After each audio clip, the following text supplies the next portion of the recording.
Hello, I'm Don Frazier, and this is Bethany Duke. And today we're going to be talking about the similarities and the differences within Islam, especially between Shia and Sunni Muslims, today on Historical Trends.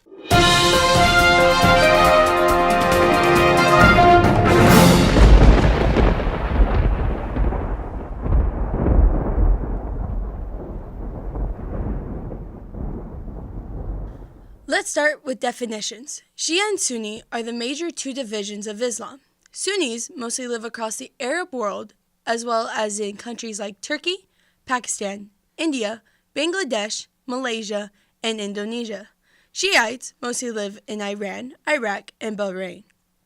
And Saudi Arabia and Iran are the two dominant powers in the Middle East and are competing in the region. Yes. In the world today, 10% of Muslims are Shia and 90% are Sunni. These two Muslim groups still abide by the same fundamentals of Islam and both read the Quran. The difference lays in historical experiences, political, and social developments. There are also major ethnic components. If they practice the same fundamentals, why are these two groups at odds? Well, it all starts back in 632 AD. Before 632, every Muslim followed the Prophet Muhammad. But when Muhammad died, one question arose. Who would succeed him? Who was going to be in charge? One group of Muslims, who would later be called Shia, said that Muhammad picked a successor whose name is Abi Talib, Muhammad's cousin and his daughter Fatima's husband. However... Always a however. Exactly. The Sunnis, who got their name from al-Sunnah, which means people of tradition, believed that Muhammad did not have a successor and thought that Abu Bakr, Muhammad's close companion, should be in charge. Because Ali stepped aside to avoid bloodshed, Abu Bakr would become the first caliph, also known as the era of Islam. This event would cause a separation without bloodshed. Okay, so far so good. This is a happy story, but it didn't last. Not at all. In 680, at the Battle of Karbala, Ali's son Husayn brought an army to advance his family claim to Islamic leadership. He met and fought another army sent by Umayyad, a member of Muslim dynasty that ruled the Islamic world from AD 660 to 1031. This was, the opposing general was Caliph Yazid the First. Gotcha. Yes. All right, so the Shia were defeated, correct? Yes, militarily. Okay. Husayn's army was destroyed and he was beheaded. The Shia, however, say that they won the battle spiritually. This battle would cause the two groups to forever separate into Shia and Sunni. The Battle of Karbala is also one of the holiest holidays in the Shiite calendar, and it's called Ashura. Okay, so Shia Muslims actually celebrate this military defeat as a holiday. Yes, many Shia make a pilgrimage to Karbala to mark the occasion, but the journey can be deadly. Really? You're talking about what? I mean, deadly how? Well, Ashura has Shiites traveling from far places just to pay respect and celebrate Husayn at a shrine located in South Iraq. Okay. The people making the pilgrimage up through majority Shiite areas like Iran are usually fine, but it's the pilgrims coming from the north, from places like Baghdad, who have the most difficult time.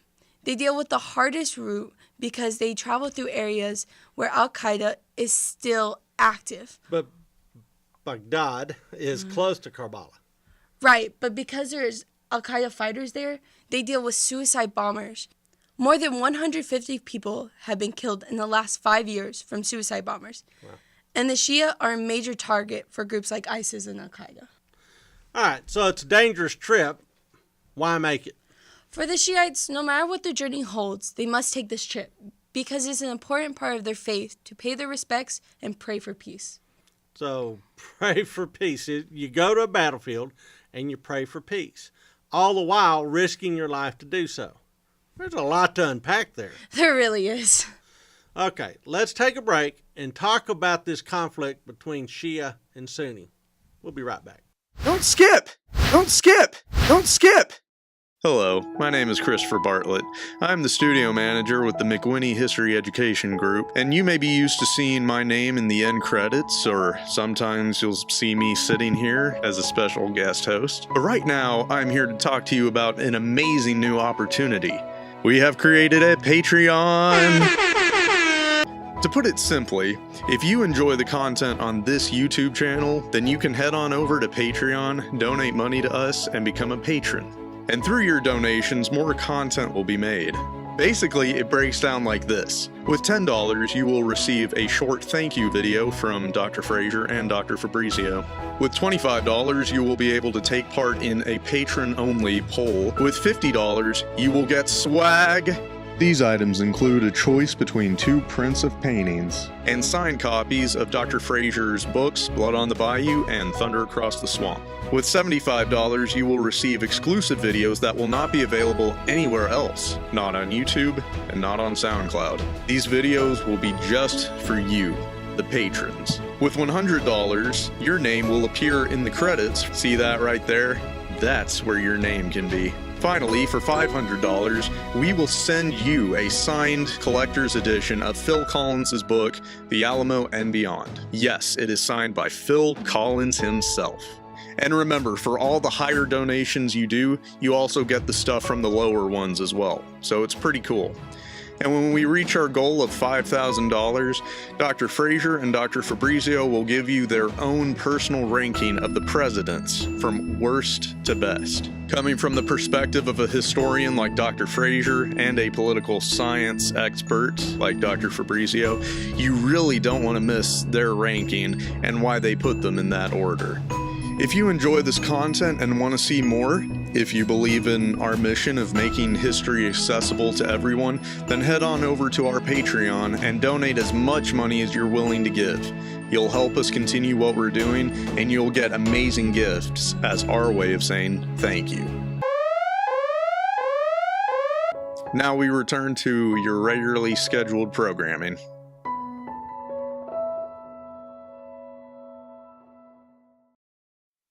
And we're back. Most recently, the violence between the two groups has been on and off since 1979. Okay. But this episode isn't an hour long. So we're going to talk... Or weeks long. I mean, this is a big topic. Exactly. So we're going to talk about the violence that has happened in the last 20 years. So since the Iranian Revolution and the establishment of a Shiite nation. Yes. Shiite state. Okay. After al-Qaeda, which is led by Sunni Muslim extremists, attacked the U.S. on September 11th, 2001, the U.S. decided to invade Iraq in 2003. Okay. U.S. troops crushed Saddam Hussein, who was a Sunni Muslim. With Saddam Hussein out of the picture, Shia gained power and with it the ability to extract revenge. All right, so the Shia gained power in Iraq after the United States very obligingly takes Saddam Hussein out. Correct. So we, in essence, helped establish a Shia state Right. within Iraq. A Shia government. Yes, all right, which is affiliated then with Iran, which is the dominant Shiite power. Right. Wow, maybe we should have stayed out of that trouble. All right, so what are they fighting for? Is it still over the leadership of Islam? In a way. Okay. In the U.S., we separate religion and politics. But in the Middle East, many countries are theocracies. Like Iran. In 2005, there was an election in Iraq which brought the Shia into power. All right, so this is after the U.S. invasion. Right. And then we set up an election, and then the election brings in the Shia, Right. but the Sunni had been thrown out.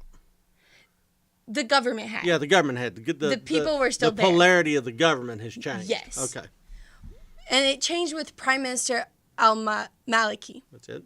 who is Shia Muslim.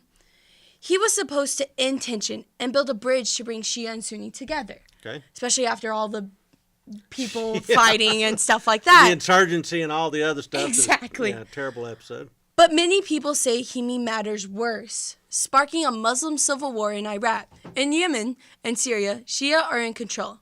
Meanwhile, in Iraq, resentments between the Shia-led government and Sunni communities contributed to the growth of extremist groups like Daesh or the Islamic State. Yeah, that's what they call it over there is Daesh. We call it ISIS or the Islamic State. Great. So this is the Islamic State in Iraq and Syria, Yes. which has just been bombed into fragments, but it may still be out Right, there. they're all over because people in ISIS, they pretty much go up to like Sunni, like even young people, like youth, and be like, hey, you want to join a group? We're against the West and everything else. All right, so they're kind of metastasized. Right. All right. Now, before we go on, most Shia and Sunnis actually don't want violence. That's good. Correct. It is primarily your radical groups. The people who are causing the violence are the radical groups such as Al-Qaeda and ISIS. Okay. Al-Qaeda has taken responsibility for many terrorist attacks, such as suicide bombings. Okay. ISIS, meanwhile, has conducted attacks throughout the Middle East. Both of these groups are made up of extremist Sunni Muslims. The main terrorist group, made up of Shia Muslims, is the Hezbollah. Hezbollah is responsible for the Khobar Towers bombing and the Burgas bus bombing.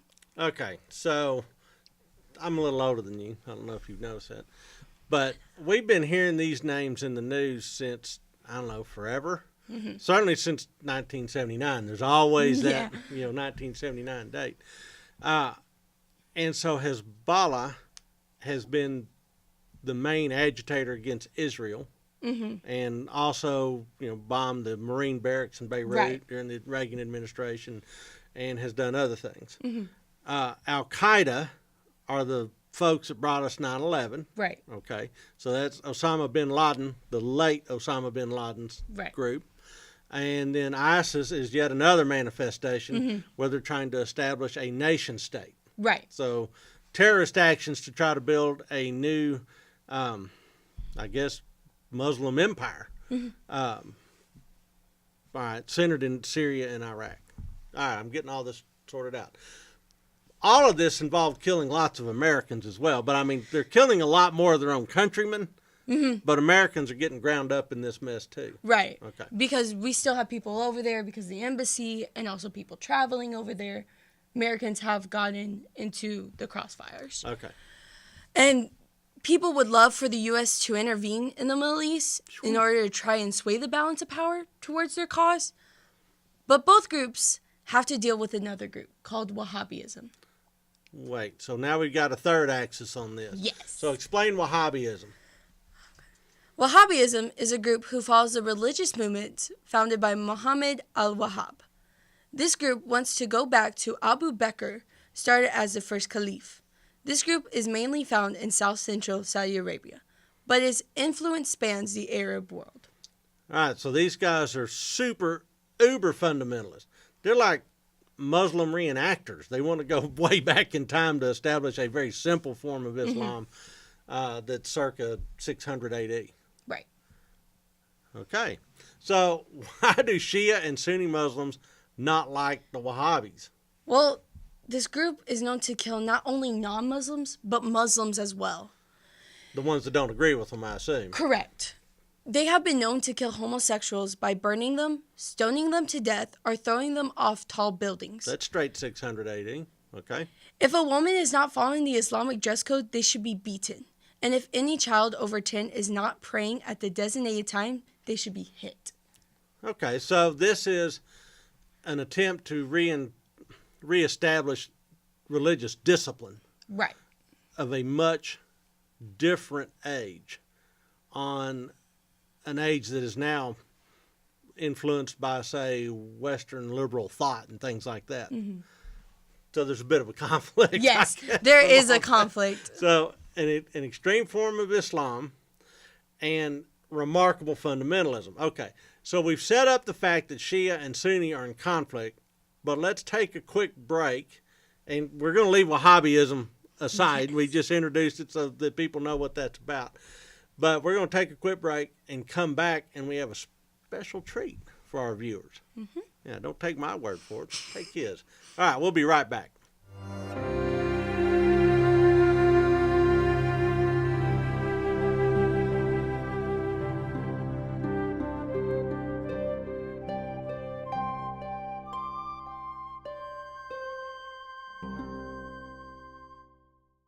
History has become one of the most fought-over battlegrounds in terms of shifting people's views and opinions about their country. In response to this, we have decided to launch a website called Go To History that will become your home for clear-eyed history content. Our objective is to put history out there, free of agendas, and allow you, the viewers, to decide what you believe and decide how to interpret this information. With experienced professors such as Dr. Don Frazier and Dr. Stephen Harden teaching courses and creating agenda-free content for students and just plain history enthusiasts, the content of Go-To History is vastly informative and unbiased. History people, it's Phil Collins here. I am just giving a shout out to a couple of guys that you're going to be hearing from. And they're good friends of mine, but they're also incredibly knowledgeable historians. Dr. Donald Frazier and Dr. Stephen Harden. Both great friends of mine, both helped me out with my book on the al-Maliki. And two guys, if you don't know much about history, these are the first two guys you should go to. Okay, what they don't know isn't worth knowing. Don Frazier, Steve Harden, I hope you enjoy their presentations. My name is Evan Williams, a history major at McMurray University, and I love the layout of the Go-To website. I mean, it is singularly built from the ground up with user convenience in mind. Every study available is within a single Courses tab, with each lesson having a single page for each of its individual videos, text, visuals, and quizzes, all at easy grasp. This is most definitely history made simple. Please log on to www.gotohistory.com.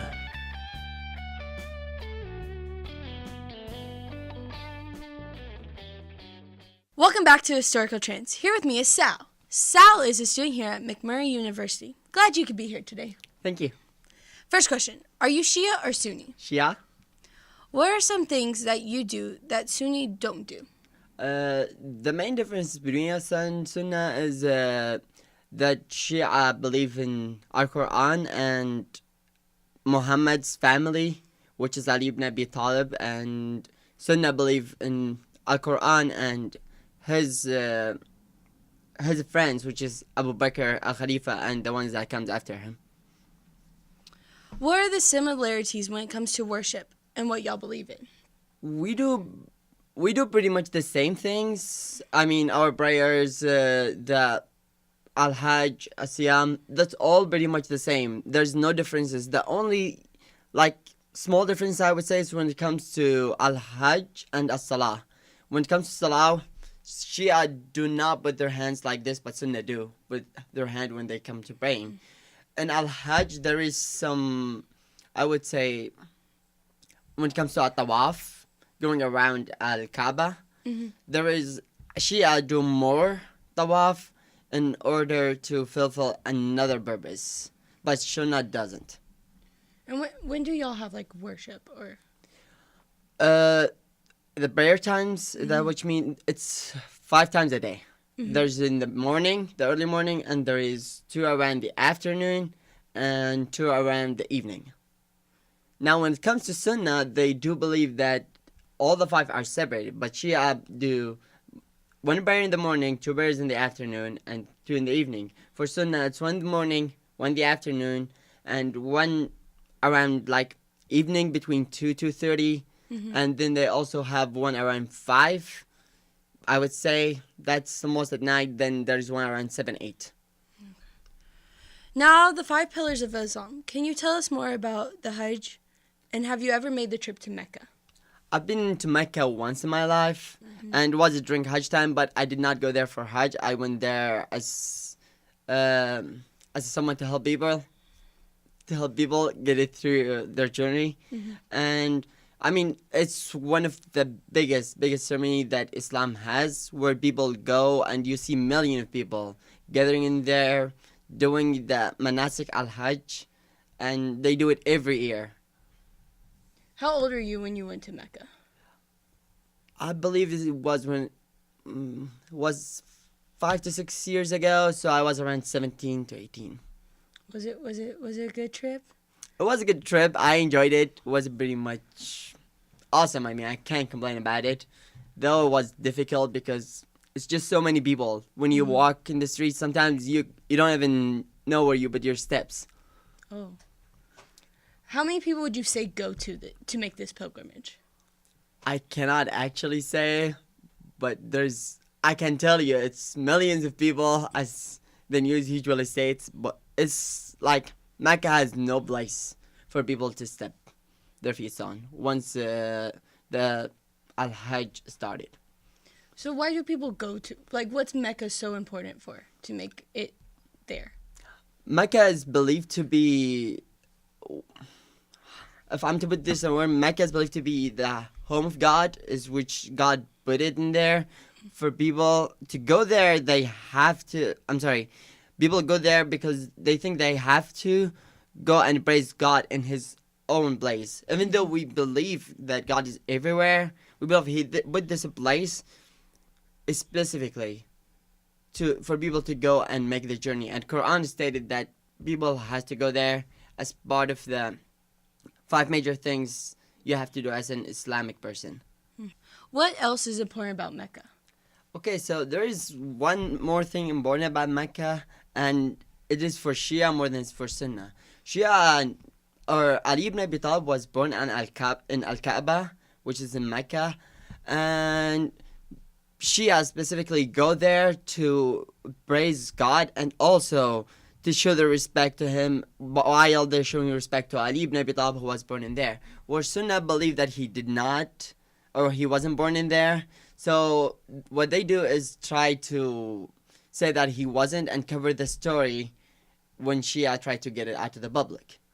Mm-hmm. And the cube thing in the middle, it's called the Al-Kaaba. So why is that there? Is it just to symbolize, oh, this is where God was? Or is there another meaning behind it? No, it doesn't say that God wasn't there. Mm-hmm. It's saying that it's the house of God. It's just a house that God put in there with His name on it.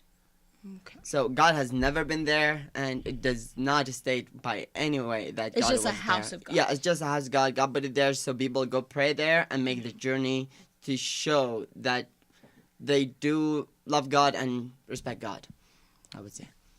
What are some of the most popular stereotypes that you hear about your religion? There is a major stereotypes, but the biggest one probably that we're terrorists, that we are looking for trouble, and there is way a lot of this. I can't even honestly start anywhere.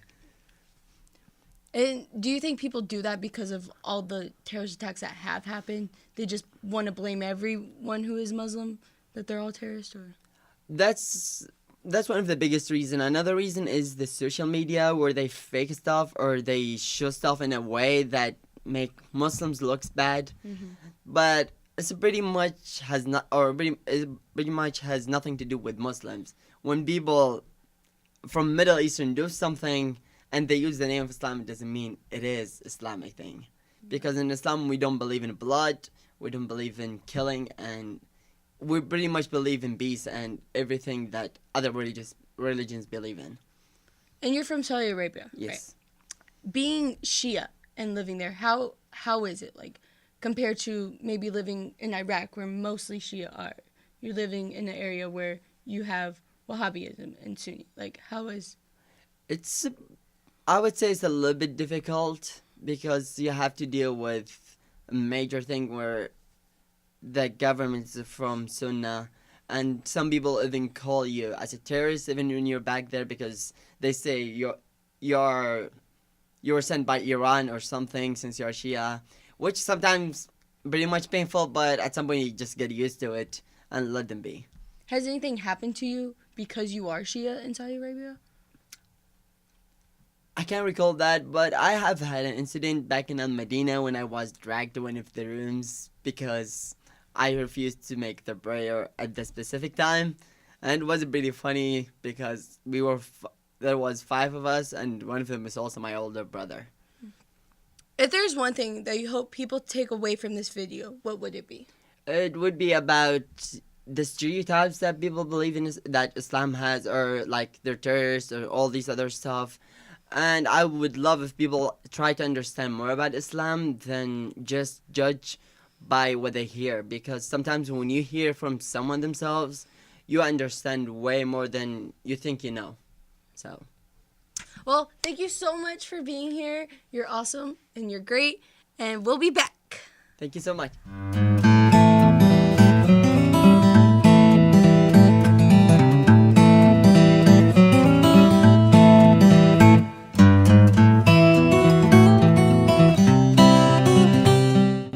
And good day, everybody. Welcome to The Professors from McMurray University in Abilene, Texas. I'm Paul Fabrizio. I'm Don Frazier, and our special guest is my colleague and longtime friend, Gary Shanafelt. And I'm Scott, the engineer. My older brother, Tim Frazier. John Samudio to my left, and we're joined in the studio today by Rob Frazier, an expert on cybersecurity. My mom was pregnant a lot. Yeah, a lot. Dad was a checker player. She moved, he'd jump her. Anyway.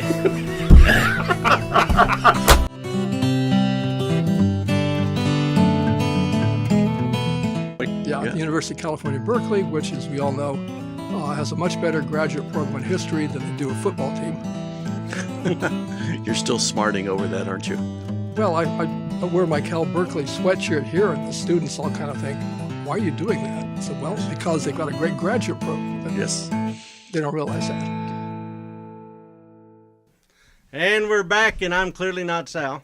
Nope. But I'm Don Frazier. This is Bethany Duke. We're still watching historical trends, but now we're going to field some questions from viewers and people that have been watching our shows and want to know something about what we're talking about. So this one comes at Religion Major 123. How are Muslims and Christians similar and different? And I want to append on that. Is the violence between Sunni and Shia, is it similar to the violence that we saw between Protestants and Catholics, say, during the 30 Years' War back in the 1600s? There are similarities when it comes to separation, because we had a battle. Well, not we, but Protestants and Catholics had this. They killed each other. Exactly. Hammer and tongs.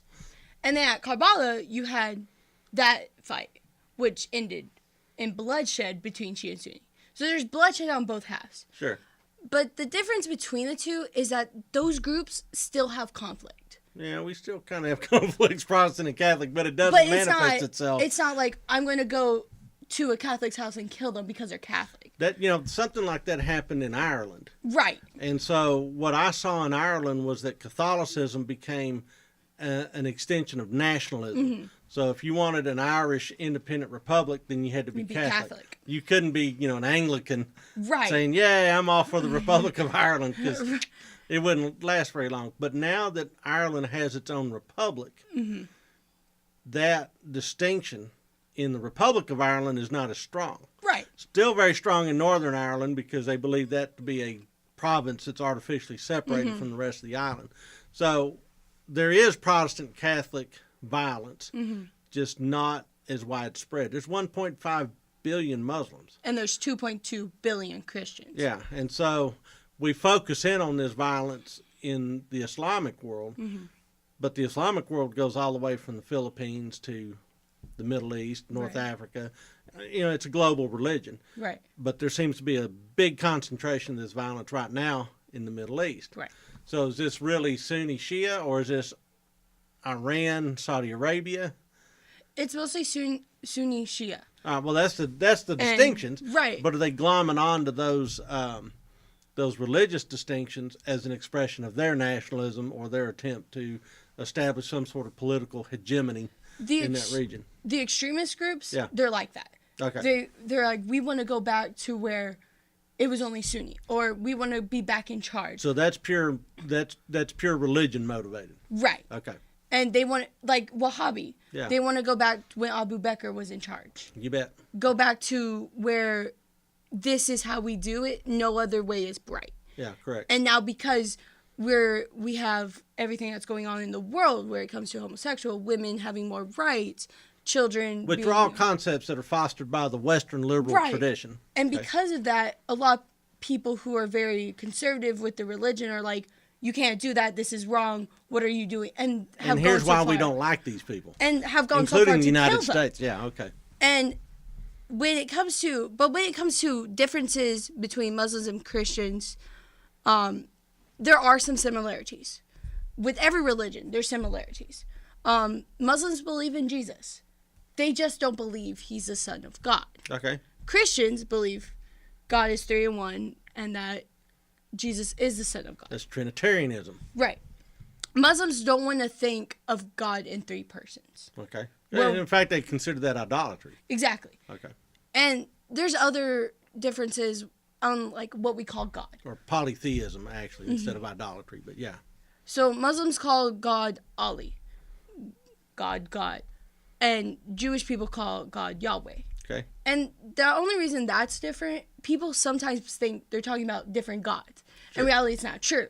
It's the same God. Different expression of God's name. And also where they live. Okay. In translation, God gets changed. Okay. So in Greek, it might not be God, it might be something else. And then in Hebrew, it's Yahweh. Okay. And so there's just minor similarities, differences. But the major difference between Muslims and Christians goes back to Abraham. Okay. Because Yeah, unpack that. Abraham had 2 sons, Yeah. Isaac and Ishmael. 2 different women. Sarah, Isaac, Hagar is Ishmael. Muslims follow more Ishmael, where Jews and Christians follow Isaac's line of family. So this is a family feud. Exactly. Interesting. Because Ishmael got kicked out pretty much by Sarah. Any reconciliation between Christians and Muslims? I mean, are we destined to be enemies? I wouldn't say we are, because if we are to follow exactly what the Bible says, what the Quran says, we're supposed to live in peace. Yeah, we're supposed to love each other. Interesting Exactly. concept. And we did have the Crusades. Catholics did the Crusades Yeah. and killed Muslims, killed Jews. And then now, recently, and probably in the last 10 years, Muslims have killed Christians. Well, they have the jihad. So Exactly. I mean, if you, yeah, that's And if you even remotely say, I'm a Christian or I believe in Jesus Christ, the Son of God, you get killed like right there on the spot. yeah. Christian populations within the Islamic world have declined dramatically. Right. I mean, some of the places that were the seed beds, the gardens, the greenhouses of early Christianity are now completely devoid of Christians, which is an interesting phenomena too. And so many people have become martyrs because of it. Yeah, sure. In both faiths, Yeah. Muslims and Christians and even Jews. Because there's people out there who think my religion's the only way. And it's not right. But that goes into a whole Yeah, nother about to say, episode. we're not going to unpack that, because you could do that just with the different churches Exactly. in this town. Okay. So this one comes from at Toyoyo, and this has to do with why do Muslims seem to have a big issue with Jews? That depends on what area you're in. Okay. So in the United States, after the shooting in Pittsburgh at the synagogue, Yeah. Muslims actually raised $180,000 over that for the families and victims. Oh, wow. But It in doesn't have to be that way. Right. In the Middle East, where you have Israel, Jerusalem, and all those places, there is conflict. Yeah, because they're a competitor. Right. Economic competitor, military competitor. Yeah. And because Jews were promised Israel as their home base, there were people kicked out. So you're talking about they were promised that in biblical times, or are you talking about this in 1948? Well, they were promised in biblical times, and then recently you had President Trump say Israel is Jewish. That's the capital of Jews. So Jerusalem is. Right. Yeah.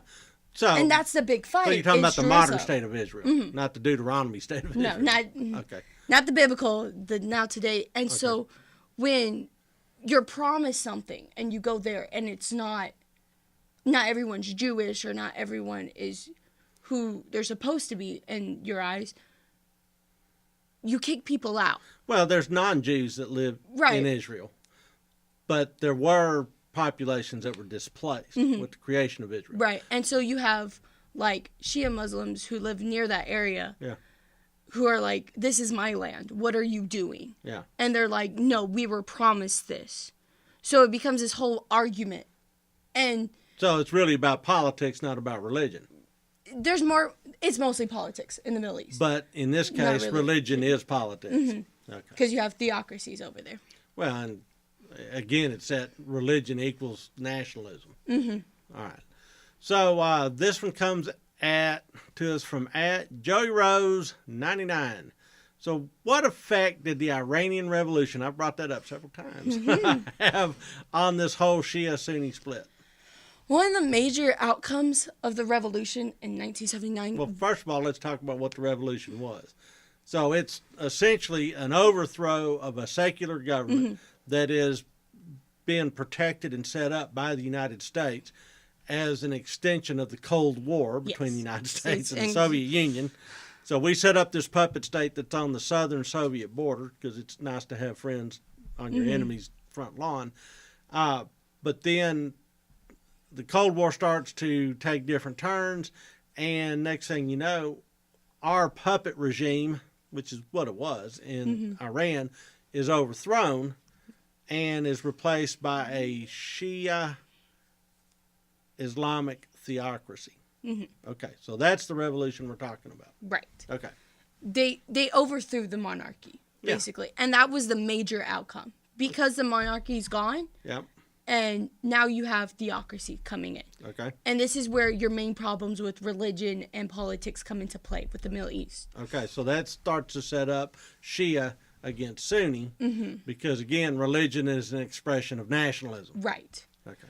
And because of now you have this new government, there are a lot of people who are like, we need to go back to the old ways. So it's a conservative Exactly. Islamic government. Okay. And they got rid of so many things that were already in place. Like one of them was the Family Protection Act, which gave women more power, per se, in the marriage.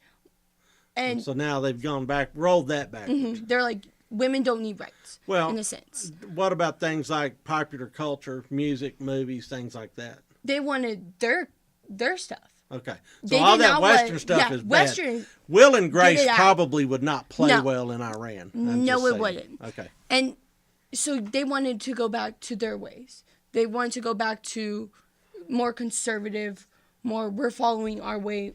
Western culture has nothing to do with us. And if you take that extremism all the way to its logical end, then the next thing you know, you're not even educating girls. Right. Okay. And there's actually incidents when you go to Middle Eastern more where it becomes women don't need to be educated. Women don't need to go to school. You need to help your mom. You need to prepare to be a mother or a wife. And so many people have left over there to go get an education. And you meet so many people where they're like, I was there and this is how it was. So you would be a major threat. Yes. To a conservative, mother. I would not be welcomed. Okay, interesting. This is a complicated subject, and we've just done a kind of a skim of it because once you plunge in, boy, it's a million rabbit trails. Exactly, and depending who you talk to, stories change. Yeah, it was cool having Sal here. Yes. Because, I mean, you could talk to me all day long, but it's nice to have someone who's actually been to Mecca. And since we do have Shia and Sunnis here on campus, Sunni... they get along, don't they? Yeah, they get along perfectly fine. Like I said earlier, most Shia and Sunni don't want violence. Yeah. They're friendly, they're nice to talk to. They hang out with one another like nothing. And there's a place for Muslims to pray on this campus, is there not? It's near the apartments here, and usually they have a special event every Friday where they all go. Okay. And there isn't really... No fist fights, no shouting matches. And, like, to actually talk to people who were Shia and Sunni really helped this project. Right. Yeah. Because you heard both sides. And it seemed like their differences to me as an outsider. I'm like, okay. There's not much. Yeah. But to them, and it's the same thing with Catholics and Protestants. To some people who aren't that, they're like, there's not major, but if you are, you're like, no, there's a bunch. This is the we ditch do I'm this, dying people in. don't do this. Yeah. Exactly. Okay. Well, we've just about run out of time on this because, again, we could talk about this forever. So for Historical Trends, I'm Don Frazier. I'm Bethany Duke. Thanks for watching.